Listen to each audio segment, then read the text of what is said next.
Hello everyone, this is Bradley. Today's tutorial is about a video-driven knitting animation inspired by Entagma. There's nothing particularly special about this effect. The main reason I made it is because of Entagma's tutorial, so you can cross-reference how the same principles and approaches are used with different tools in two pieces of software. As I've mentioned repeatedly, I often don't have the time and energy to make a tutorial for every animation I replicate or create on this channel. And sometimes users have to watch related tutorials, get the idea, and figure things out themselves with their knowledge of Blender or exploring the purchased file or whatever. So when there's an opportunity to cross-reference a tutorial from other software, it becomes quite important to me to take it. It's also very interesting to see how Houdini has a single node to replicate functions that often require dozens of Blender nodes. So we ultimately need a large preset to achieve those functions as easily as possible. On the other hand, for teaching purposes, I won't follow the exact order of a Houdini tutorial when building each component. But I still encourage you to get a rough idea of how Houdini approaches this kind of problem and how I translate that into Blender nodes. By the way, although it's not required, I made 2 other tutorials last year about more general knitting animations. If you're looking for more generic usage and explanations, they are there. Also, if you purchased this render file or the knitting bundle, today's tutorial file is available in the updated content. You just need to find your purchase email and download it again without needing to purchase anything. So let's start fresh in the Blender node editor. We will generate many curves, so we need a new hair curve object, which isn't normally available. I will add a plane. While keeping the plane selected, I'm able to add this new hair curve object type. The new curve type object will be the child of our plane. Then I will delete the plane to free the hair curve object. This hair curve object comes with its own node tree called surface deform. I will rename it to something clear.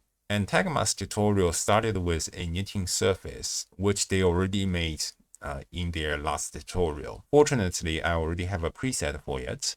To visualize this node better, I need the hair thickness. Right now, the radius control is not effective. So let's go to the render settings, curve, and choose either strands or cylinder. So the radius control will be shown in the viewport. For this animation, I will use the sine mode, which looks better than the unit mode. But I'm not going to follow Entagma's method of doing displacement on the knitting patterns. Instead, I will perform all operations using the video footage color on a mesh grid. My idea is to use a eevee deformer to transfer my knitting pattern onto the deformed grid. So let's subdivide our mesh grid with 300 times 300 vertices and use an image texture node to map video footage onto it. I've already imported the footage before the tutorial. By default, it will look very strange with position, so I will map it using the eevee map and manually adjust the mesh grid to the correct dimensions.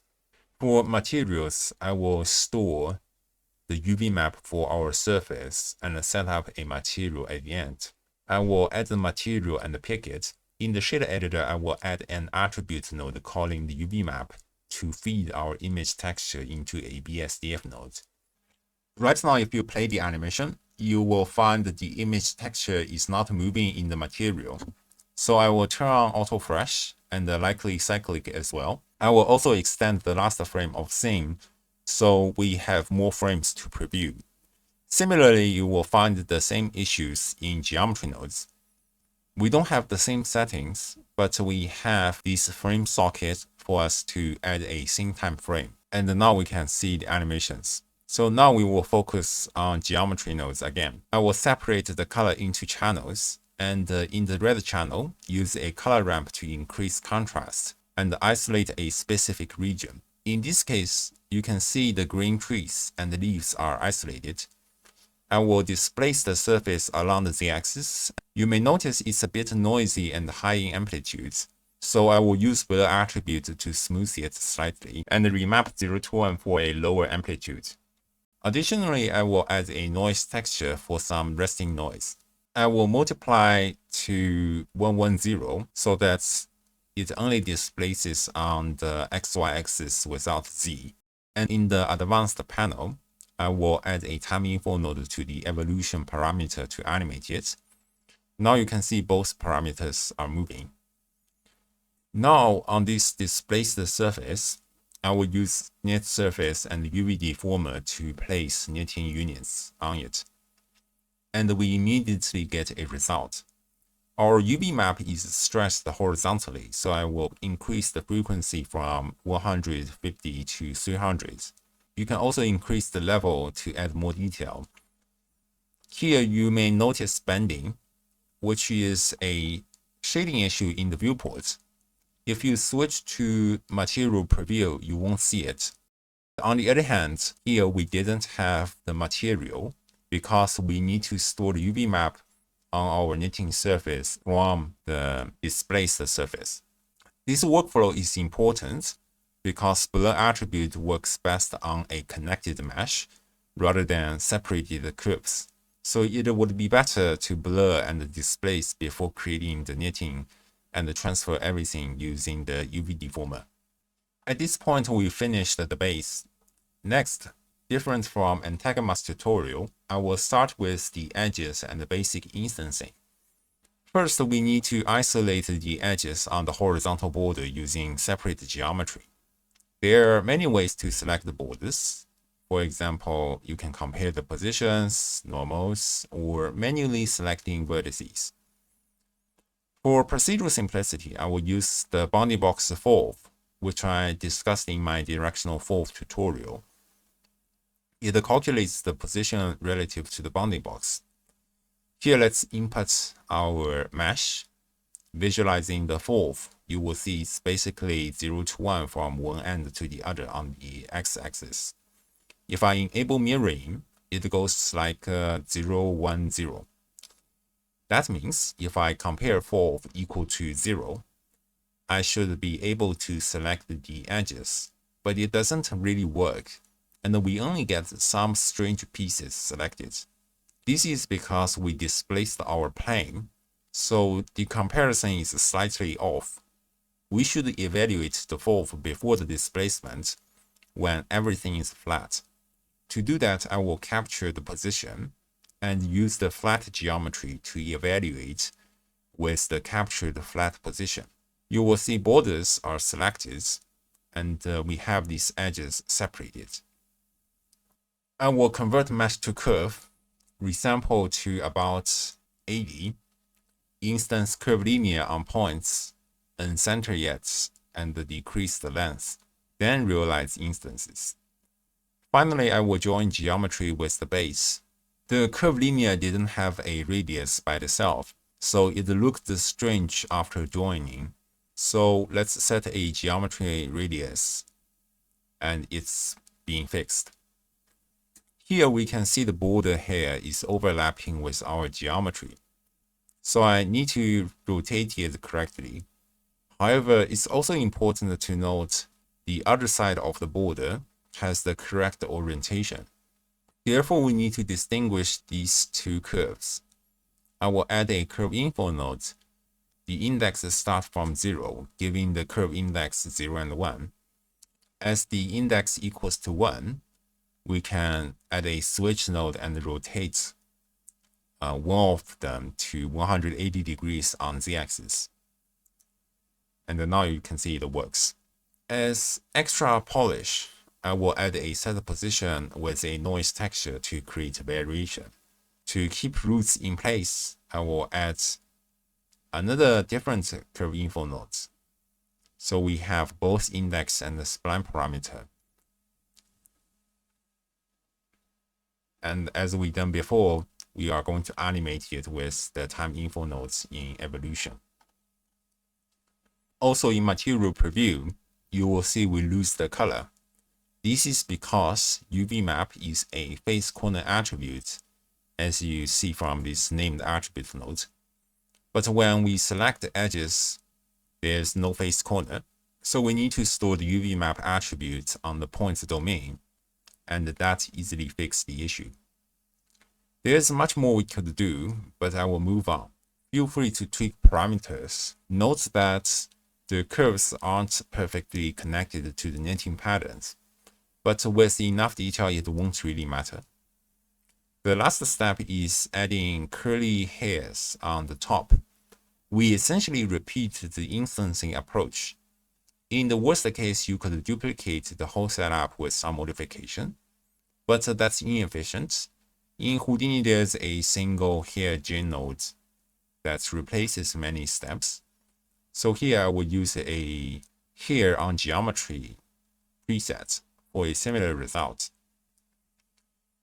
Increasing the count gives more hairs, but I don't want hair everywhere. So I will use the red channel as a mask and connect it to the selection. Then you will see hairs only instanced in the designated area. Since we didn't separate edges here, UV maps are inherited directly without another stored attribute. However, hairs rotate along normals by default, and our surface isn't flat. So I will go to the rotation panel and switch to default mode to make straight upward hairs. You can also remove hair bending because we will modify them differently.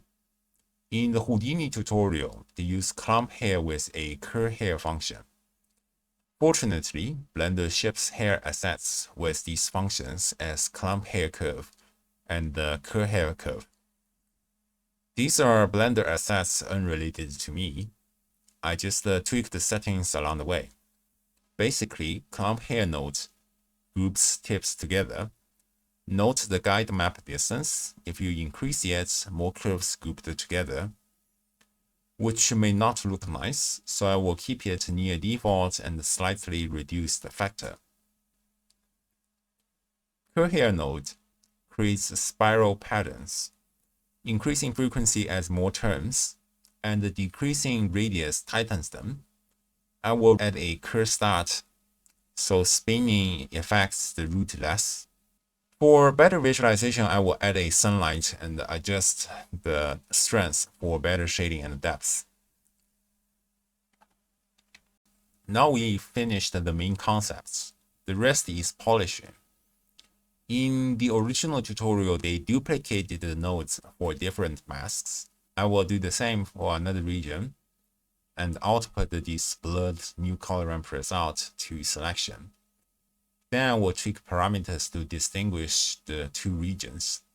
For example, I may decrease the guide distance in the second clump and add more curve frequency with a smaller radius. Then I will add color variations. Since we are using the same material, we need to distinguish the geometry. I will store a named attribute called B on one strand. You can call it whatever you want, but I usually just call it B for simplicity. Then I will prepare color variations. I want each group to have a similar color, so I will add a random color node and reduce the variance. Changing hue average adjusts the main color. I will store it as C for group color. I also want variations per strand, so I will add a random per island, as I have discussed in my tutorial recently. In the shader, I will get our attribute B, so you can see only specific regions are labeled with white color, and I will add a mix node in this case.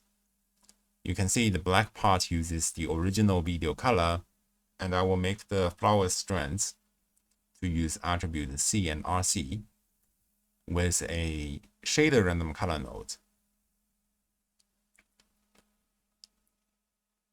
Here you can see that without variation, they share the same group color. And if I increase this hue variation setting, within each group, they will differ slightly. So that's basically it. It's not a very complex setup. It's not a very complex setup thanks to the presets, but you will still need to spend the time turning parameters and get a nice render. I hope you enjoyed this tutorial, and I'll probably see you next time. Bye bye.